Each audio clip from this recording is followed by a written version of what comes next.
TV.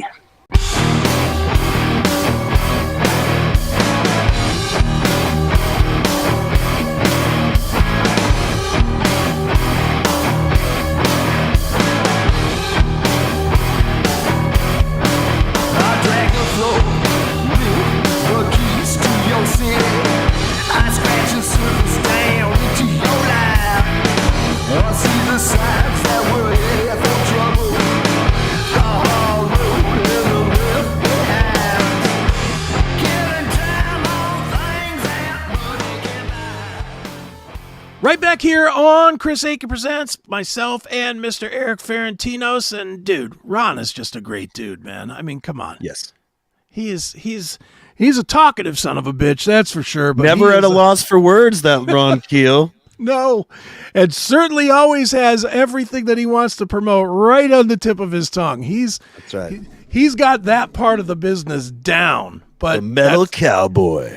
And that's why he's been able to hang around for so many years, because he's a showman without being a huckster, if that makes any sense.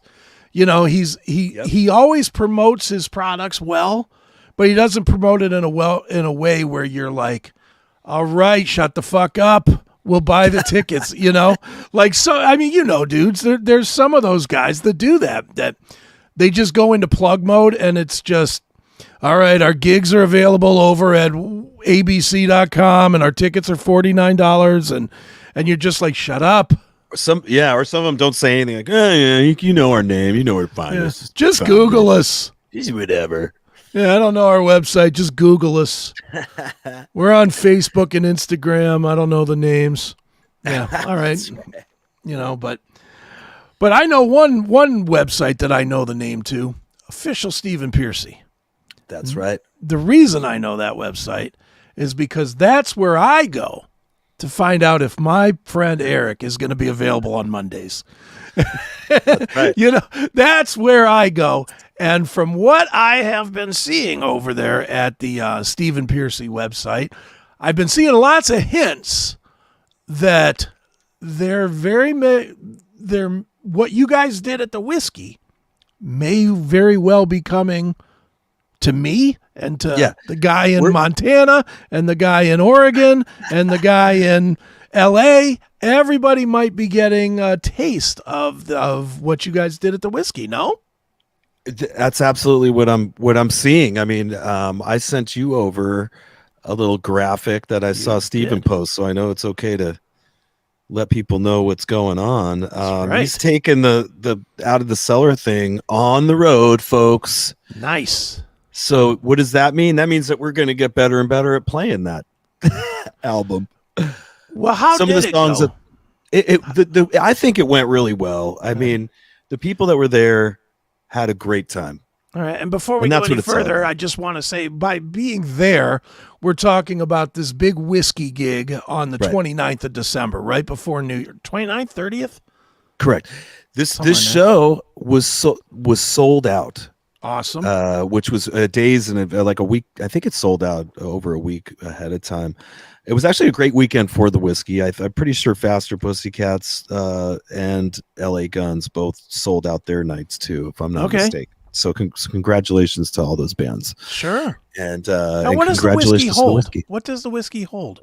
I really, I would think so. I mean, they could really. It's got 2 levels, you know, and then they got that floor, and it was packed, man. It was packed, but it went well. Had a few guests at the end. One thing, could you put us on big screen again? Yeah, sure. If I can find the button. There we go. Yeah. Do you remember when I was awarded the #1 Rap Bastard? No, last I don't. year. I'm gonna put that all the way up there. Look at that. Yeah, I was awarded #1 Rat Bastard for 2023.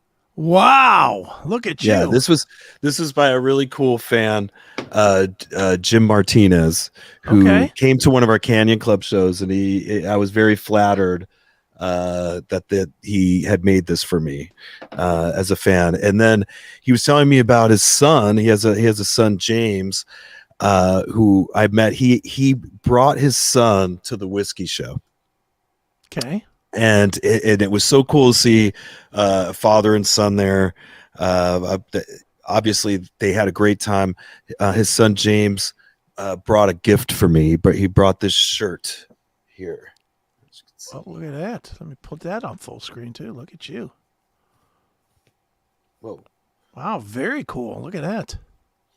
Isn't that cool? That is cool. So, thank you, Jim. And I hope your son, James, he looked like he was having a great time. You could put us back on. I don't need to be on, full blast. You have me on full blast, Chris. Come on. Hey, everybody wants to see you. I'm just here. No, I'm directing traffic. They don't need to see a 51-year-old guy's face that close up for that long.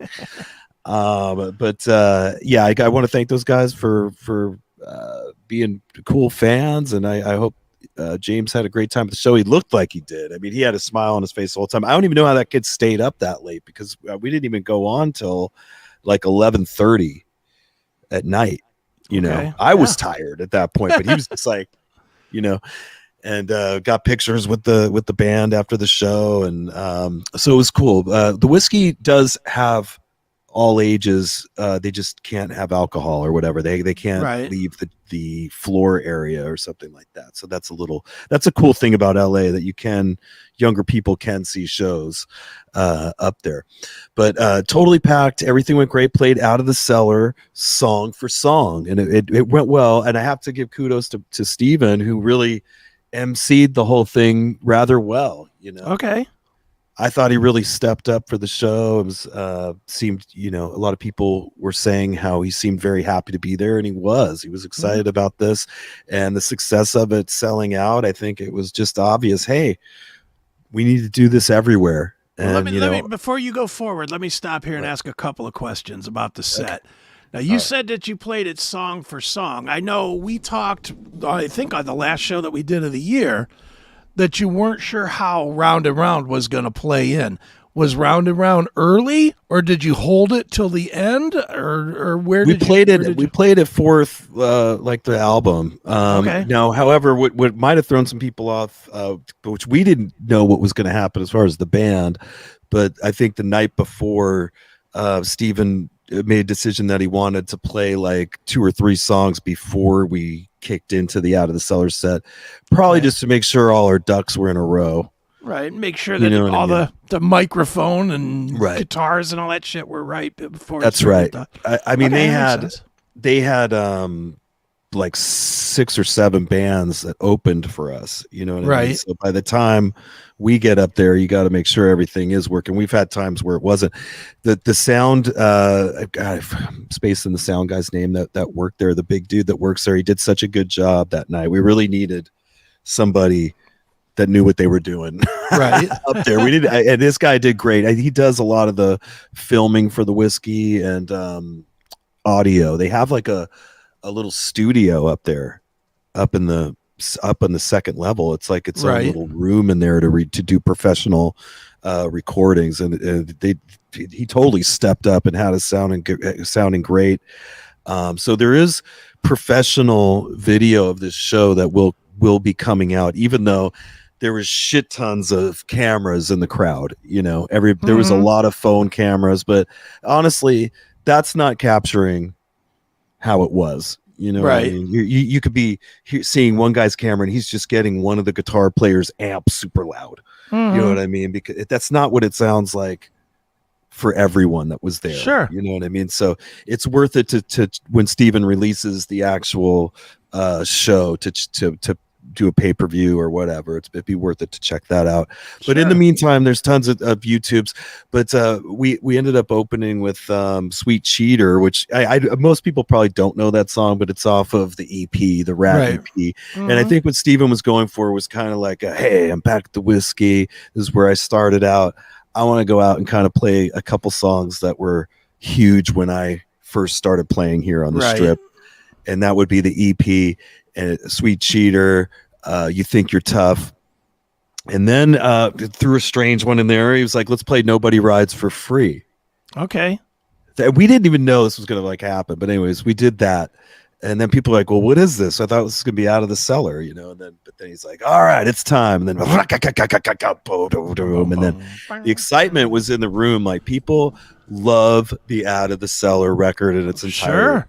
They loved it. I mean, you could hear just people singing along with every song as we were playing them. So that all went great. You'll be seeing more of it. Don't go crazy here. Let's slow down a little bit. How much of the audience was about my age? I would put the majority was probably your age, but yeah, because that album for me personally was a very special album. That came out in 84, 83, right, somewhere in there. And I remember getting it when I was 14 or 15 years old, and I played that tape in my little yellow Walkman to death. I mean, I played it and played it and played it. I love that album, and I have to imagine there's 500,000 of us that are still alive that did the same thing, man. I mean, you're a little bit younger, but do you remember that time, or were you too young to remember Rat? I remember it. My earliest memory of hearing Round and Round was in 1984. My parents would drive up to the Sunset Strip just to kind of look at all the weirdos, right? Like, especially on Halloween, that was their favorite time to do it. Go. So we would like drive up to the Sunset Strip on Halloween. My dad was really just laughing at all of the big-haired, weird, tranny looking rockers everywhere. Right, he thought it was hilarious, but for me, I was looking out the window as a kid, like, "Whoa, what's going on? I want to be a part of this." And I heard Round and Round on the radio. It was like KLOS or whatever playing it, and it's kind of a soundtrack of that of that era. And I can tell you from here in the Midwest, Rat was like kind of like the Rolling Stones must have been to the Beatles. Like every friend of mine, everybody, we liked like Autograph. We liked it. It was okay, but it wasn't like overwhelmingly good. And we liked Y&T, but we didn't really know all the Y&T stuff. They weren't big enough at that point. But then Motley Crue hit. Everybody liked Motley Crue. Everybody liked it. It was dangerous. It was dirty. It was. It had the evil. It had the pentagrams and everything because. Like the first Motley really didn't do anything out here. The Too Fast for Love did not impact out here. But when Shout at the Devil hit, holy shit, everybody had Shout at the Devil. Every friend I had. They sold their souls to Satan at that point and put the mark of the beast, and it worked, and they got what they wanted for now. But Rat comes right behind it. Rat comes with Out of the Cellar with that video with Milton Berle and Steven crawling across the table, and you know it was visually stunning. I mean, it was wild. What a roller coaster for them that ended up being for those guys at that time of their life, being Warren DeMartini being right out of high school, probably 19 or 20 years old, and Steven just a young 22-year-old. Yeah. They were all very young and just embarked on this, multi-platinum rock heavy metal dream come true, really. And they had everything. Here's what the difference was between them and Motley. They were just a hair more accessible. Mm-hmm. Like my mom did not like Motley Crue. My mom was very like, "Oh, why are you listening to that? That's too much." It was a little too over the top. Rat wasn't quite as over the top.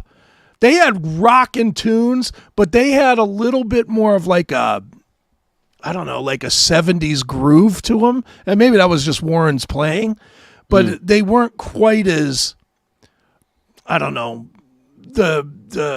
Stooges or whatever. They weren't. Right. I don't even know how to explain it, but I think of it like they were.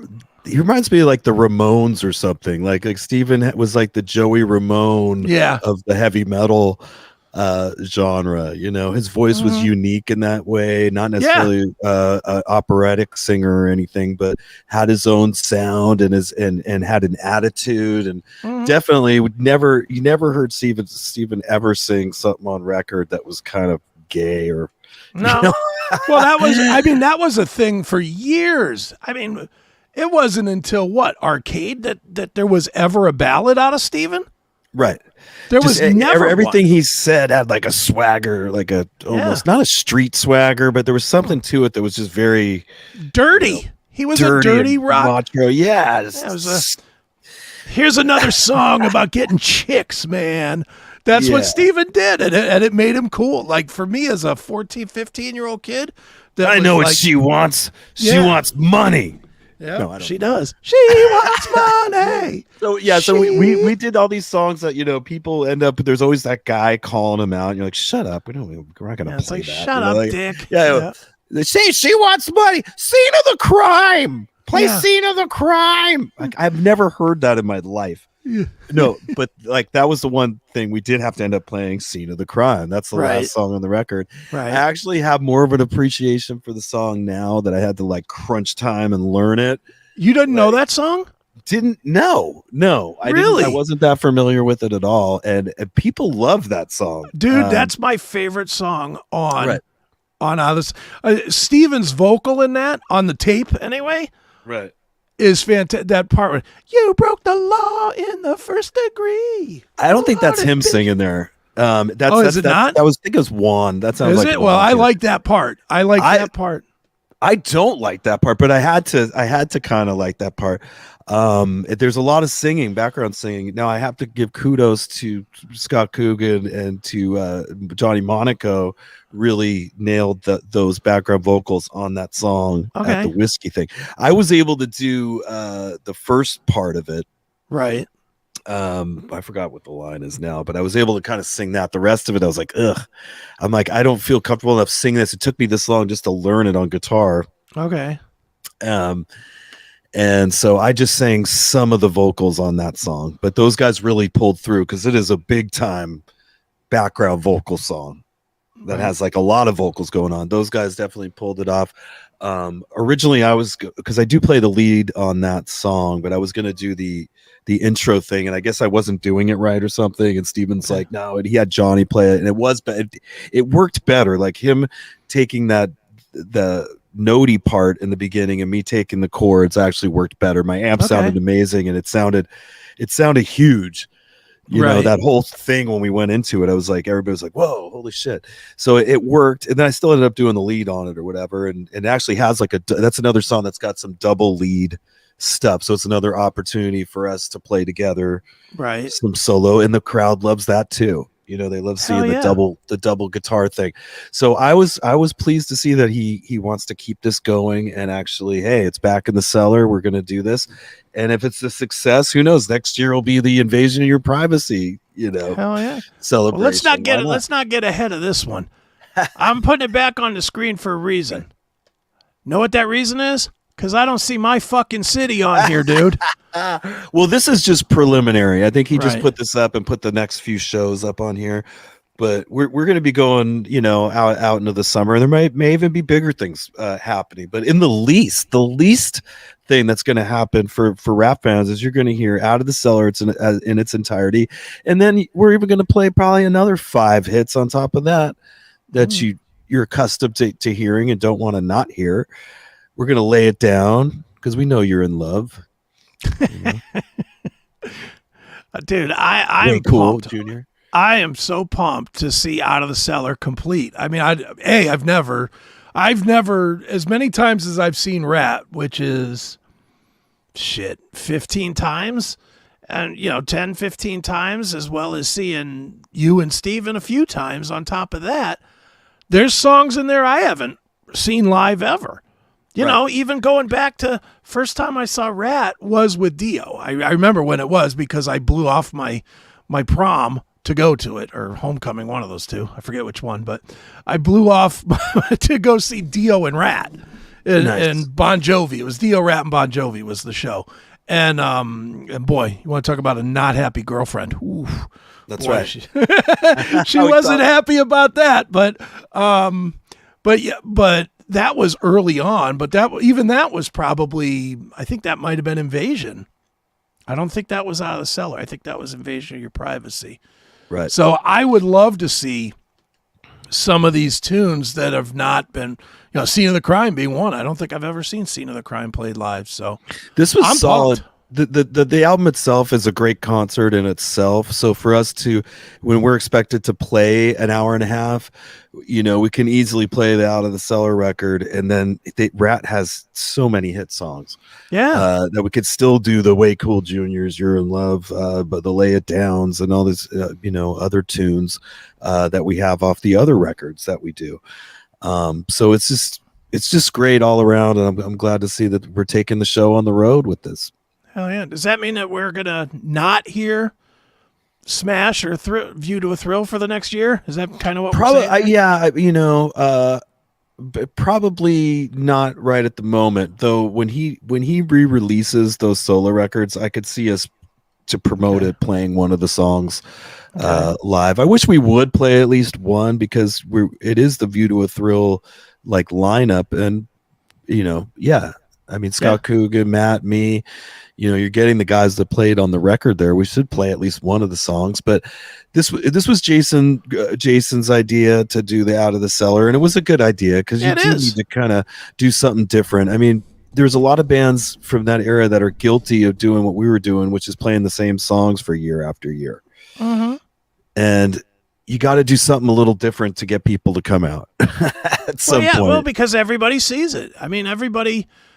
Look, I'm a Stephen Pearcy fan, but I've seen the show that you guys were doing. Right. I've seen it, so I want to see something different. That's why I'm making such a big point about saying, here's the poster, and my city ain't on it, man, because I want to see Out of the Cellar, and there's only 9 shows listed there. I mean, I'm sure we're going to play, a good 50 or 60 shows this year. So you'll be seeing a lot more. That's just a preliminary poster that'll be added upon, if you will. Right. Absolutely. But here's my direct plea, either to Steven or Jason or both or Christy or whoever the fuck has to hear this. Big Time Entertainment, all of you. Here's my plea, my personal plea. Northfield at the Roxino or House of Blues in Cleveland. Don't tell me I got to drive to wherever it was that Eric had his heart attack to see this. Right. Because while I will do that for this one, I really don't want to. I'd like it to be nice and close, where I can have a drink or 13, where maybe I can get you guys to come out and we'll do some barbecuing ahead of it, something like that. And I'd also like you guys to play Jurgles as well, and have you guys come out and play some pinball. I like Jurgles. That's definitely a good place. It is. Room. But I'd love to have you guys come out and play some pinball out there too while you're I really do want to do that. So if it's not Northfield or Cleveland, go to Jurgles so I can come out there and we can get the rat bastards together and play some pinball, okay? Definitely. Deal. Very cool, man. Well, dude, sounds like this is a big year. I mean, without giving anything that you're not supposed to give away. Right. I'm assuming that the schedule itself is fairly full, because by now you guys sort of know, at least to the like the summer, right? That you're playing every week or close to every week, or there's moving and shaking going on behind the scenes, like stuff that I'm not even maybe privy to yet myself. I mean, we have these shows coming up here on Steven's site starting on the 18th. Oh, I said what you just showed. We have those coming up. Yep. And then the cruise is after that. We got there's an 80s cruise. That's not Monsters of Rock. That's a different one. No, it's not Monsters of Rock. Although Coogan's playing with Ace Frehley on that. Okay. Also, I saw Ace Frehley's now joined the Big Time Entertainment roster. Has he?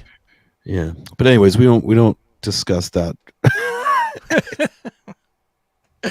His deal. But I don't know nothing about. That's great for Big Time Entertainment, actually. So congratulations to Ace and congrats to Big Time. Big Time will get him out there. Big Time will get him out there. I mean, Lord knows everybody that I know, whether you like the shows or not, and you bitch about them or you don't, Big Time Entertainment's bands play. That's right. They play a lot. We're doing big stuff. It's been great doing stuff with Quiet Riot and Vixen and these, cool bands. But at the same time, you have to, change it up a little. You can't just keep coming up, here's that same show again. It's nice when you can throw alternate a couple of the bands from the roster on there.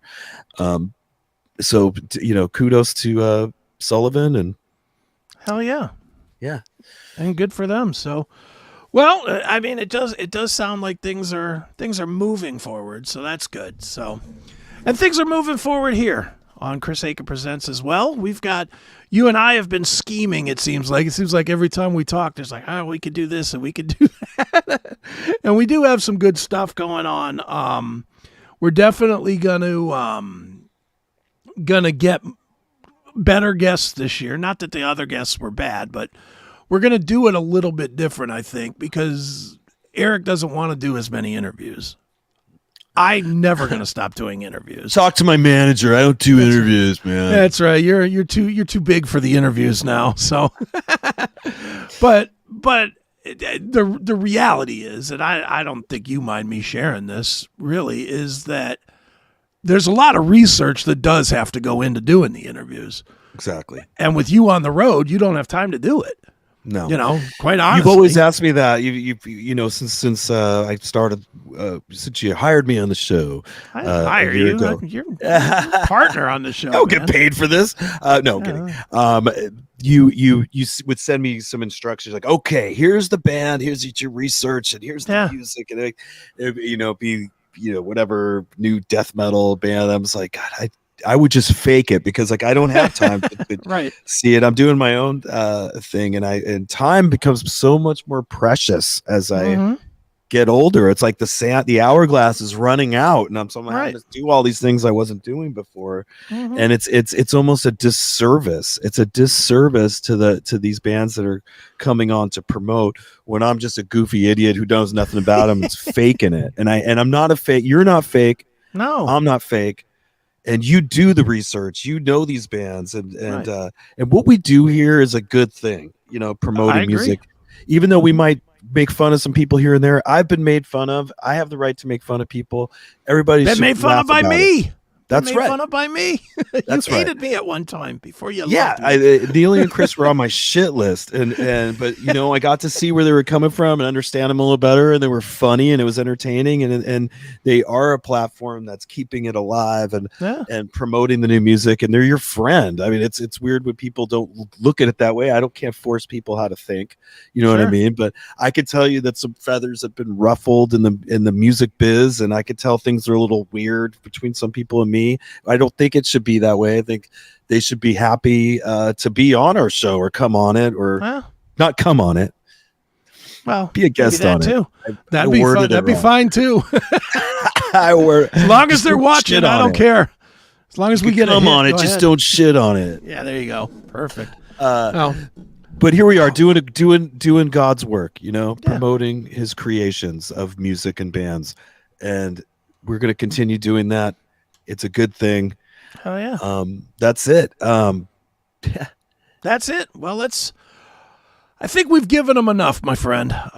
We definitely have, and we want to share with them. We'll end by sharing the outro. How's that? Here we go. Yeah. So you're nowhere this week, right? You're home? I'm going to be home for another week and a half. Got to celebrate my mom's birthday a little early because, again, we're playing on her damn birthday. So I missed her 75th. I'm going to miss her 76th. So we're going to have her over the house here, and I'm going to do something special. I don't know if I'm going to have Stoic Steve step in to make something for her. Might have to have Stoic Steve go to her house and celebrate the birthday for her. Yeah, I couldn't be here, Mom. So I said Steve. Well, in any event, everybody should go over to officialstephenpearcy.com to keep up with all the dates, know when Eric is playing, and go and see him at the shows. And one more quick point before we get out of here, because we are running a little low on time, but one very positive thing that I want to put out to the world about you, Eric, is that I'm getting a lot of emails from people that are saying that they get to meet you at the shows, like that you're going out of your way to run into people and take pictures and sign shit and whatnot that are fans of Chris Aiken Presents. I get a few of those a week now. Every time you guys play, then the next day I get a message or 2 messages or a couple of emails or whatever. It's like, hey, ran into Eric and he took a picture with me and he spent 5 minutes talking to me or something. So bravo for promoting the show, my friend. I personally appreciate that, as do the fans. Charlie Cat for 2024. There you go. Yeah, I am trying to do that more, and I'm super stoked when people say that they watch the show. Like I get excited. You watch it, really? Yeah.